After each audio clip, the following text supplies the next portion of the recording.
Alright, what's up, you guys? This is going to be my Dark Knight Rises movie review. Um, I'm not going to fuck around with like editing and any of that bullshit because I've got an internet date with Katie tonight, and quite frankly, she's a lot more important than you motherfuckers. So, anyway, this is Saturday, and I guess the movie opened yesterday officially, right? Um, I gotta say, I'm not real impressed. I mean, I'm impressed, don't get me wrong. It is what it is, but I don't really think that it lived up to all the hype. A couple of things that I saw wrong with the movie, I'll go into a little bit, and I don't want anybody to give me no bullshit about like ruining the movie for them because clearly the title of this is The Dark Knight Rises movie review.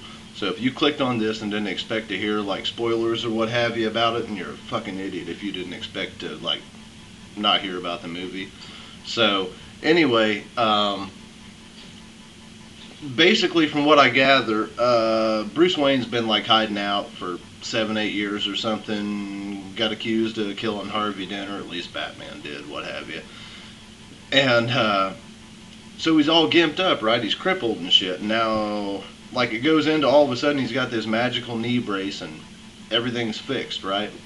So anyhow, then Bane shows up. Right now, I will say that this Tom guy, Tom, what the fuck is his last name?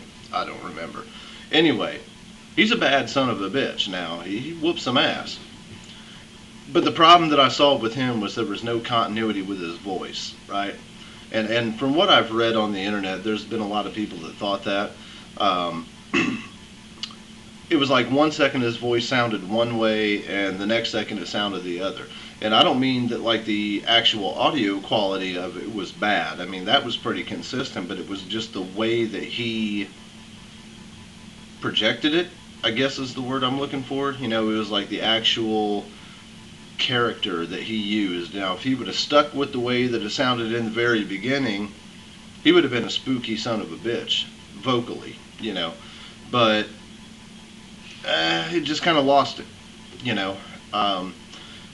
So that was one problem I had with it, you know. Now, all in all, you know, Bane was a good character. You know, he played it well.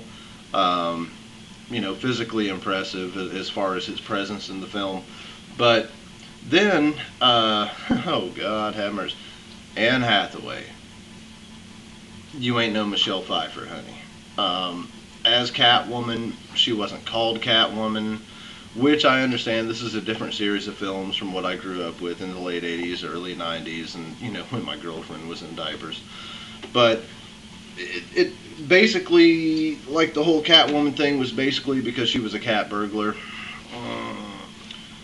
She was never called Catwoman, and that was pretty much it. I mean, she was all right in it, I guess. I mean, she could kick some ass or what have you, but not real impressed.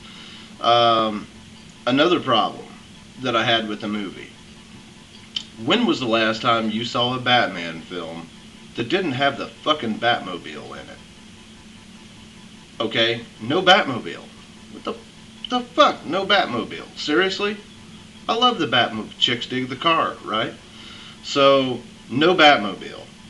And going back to Catwoman, the whole fucking movie, she's riding around Batman's goddamn motorcycle.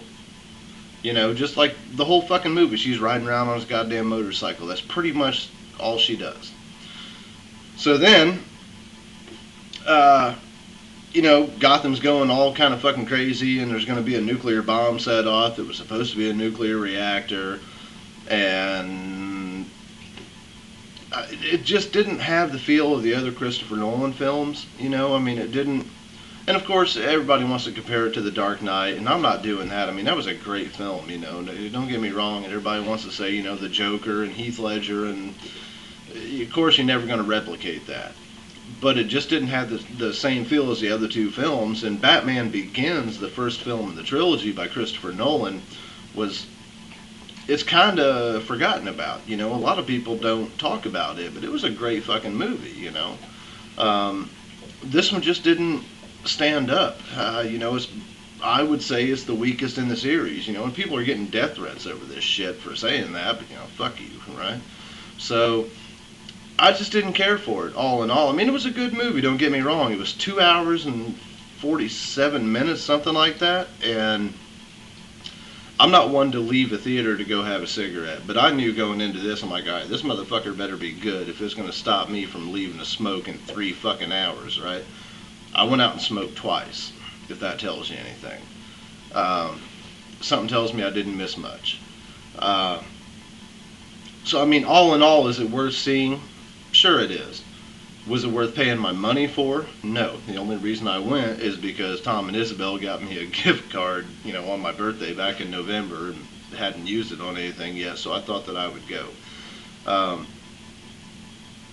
it just didn't live up to the hype, and I didn't really expect it to live up to the hype completely, because this fucking thing had been blown so far out of proportion for like 2 years. I saw the first trailer damn near 2 years ago, and so I didn't expect it to be like, groundbreaking, Oscar winning, that kind of shit, but